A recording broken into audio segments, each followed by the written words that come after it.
Greetings. Hey, what's up, everybody? It's Gleekon here again with another episode of Lore of Warcraft. On our last episode, we took old... it was called the Dark Lady. We were Sylvanas, and we had to go beat Varamathras and kind of get him under heel so that he'll join us. I read it was a hard mission, but it wasn't really. Maybe on hard mode it was, or maybe things have changed with this Reforged. I don't know. It was cool though. So before we do the next mission, before we get to the halfway point with the Scourge campaign, let's go back and set the table for the next one. Which what we have next is Arthas going back to Northrend and beginning his march. But here's the promise picture from the last Chronicles that we did, which is, hey, remember a few episodes back when we did the Binding of Magtheridon? Well, here it is, the picture of it. It's actually really cool. We've got Vaj, Kael'thas, Illidan, and Kama, maybe? The broken guy, the shaman. And they are binding Magtheridon and whipping his butt. That was a really cool mission. I actually really liked it. It says Illidan, oh, there you go, it says it right there. Illidan, Stormrage, Akama, Lady Vaj, and Kael'thas Sunstrider battling Magtheridon. So stay a while and listen to this one. It's called the Ascension. When Illidan Stormrage and his army arrived on Azeroth, the Lich King's worst fears were realized. Kil'jaeden had sent his servants to vanquish him for good. They were determined, and they wielded formidable magics that helped them reach Northrend with astonishing speed. Arthas Menethil had no such way to hasten his journey. By the time he set foot in Northrend, Illidan's forces were already marching toward Icecrown Citadel. There was only one route by which Arthas could reach the Lich King before his enemies did. He plunged into the forgotten corridors of Azjol-Nerub, the Nerubian kingdom that stretched below the earth. It was not an easy path, nor was it a safe one. Azjol-Nerub was an ancient, a place built when the world was young. Minions of the old gods lurked in its depths, and they were determined to stop Arthas from helping his master. Which is interesting that now they want to stop it. Before they were cool. The old gods were cool with having plague all over Earth. And Arthas was just as determined to find a way through the forgotten city. In desperation, he cleaved through the old god's servants and emerged at Icecrown Glacier before Illidan. In preparation for war, the Death Knight rallied every undead he could find in the frozen wastes. Illidan was surprised at the sudden appearance of Arthas and the Scourge, but he was not deterred. Battle erupted in the shadow of Icecrown Citadel. Neither side took prisoners. This was not a war of conquest, it was one of total annihilation. As the fighting wore on, Arthas rode out to meet Illidan in one-on-one combat. Though his energies were dissipating, the Lich King infused some of his remaining power into Arthas. It was a dangerous gamble that pushed the entity even closer to the edge of oblivion, but it was the only chance he had to survive. If Arthas failed, the Lich King would fall, and so too would the rest of the Scourge. But if the Death Knight succeeded, it would turn the tide of battle against the Blood Elves and the Naga. So we had mentioned that we were going to be pushing, now we being when we were in the Blood Elf campaign, that Illidan was ready to send them there. He told Kil'jaeden he was going to about-face turn and go immediately take these Naga and Blood Elf and Demon allies and combine them all and send them in, and I guess maybe the Broken. No, the Broken are staying. I remember that. It said that the Broken were going to stay behind and just keep tabs, keep everything under control on Outland.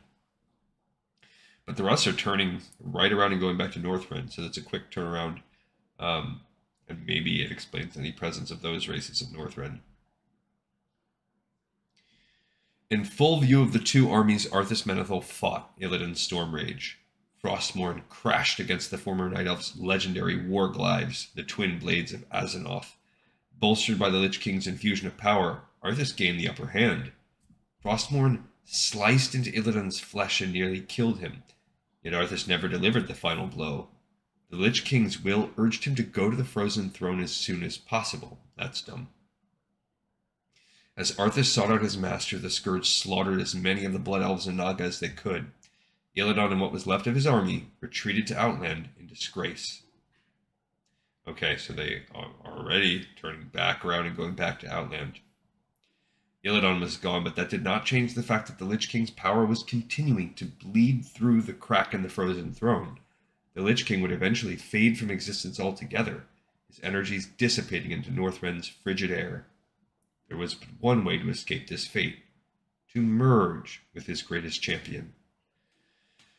So I think this takes us up to the end of the Arthas Rise of the Lich King book. I don't know if this all happens in the very next mission, or if this is combining the next mission and the finale, because I think most of the missions, so we're about to do the fourth one, I think a lot of the following ones are all dealing with Sylvanas and her battle against, to take the Forsaken and make them into a kingdom that we know it in World of Warcraft.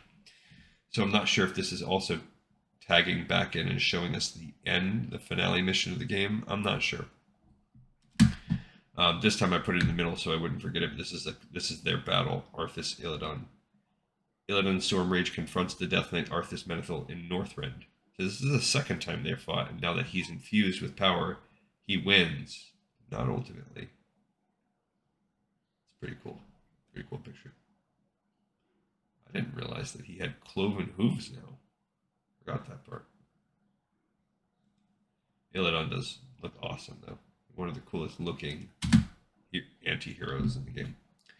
Through this act, the Lich King could do no more than save himself from oblivion. He could finally claim a physical vessel and use it to free himself from the frozen throne. The Lich King knew of the inner doubts that had long plagued Arthas, and he believed the Death Knight's mind would be easy to subdue. At his master's command, Arthas stepped before the frozen throne and shattered it with a single strike from Frostmourne. The enchanted helm containing the Lich King's spirit tumbled to the Death Knight's feet. If Arthas took up the helm, the Lich King promised that he would ascend to true power. But the Death Knight hesitated. Was his master merely seeking to use him? Would the Lich King destroy his mind after he donned the helm? He did not know for sure, but one thing was certain. If he did nothing, his master would fade away and Arthas would be weakened. His enemies were many, and they would do anything to end his existence. Without the Lich King's power to draw on, Arthas feared he would eventually fall to his hunters. Thus Arthas embraced the unknown and placed the helm upon his head. The Lich King's power flooded into him.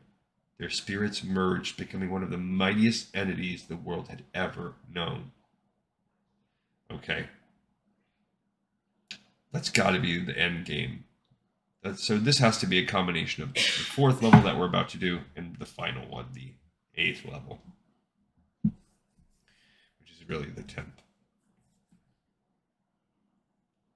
Cool. And it sets the stage to finish up the Arthas Rise of the Lich King novel, and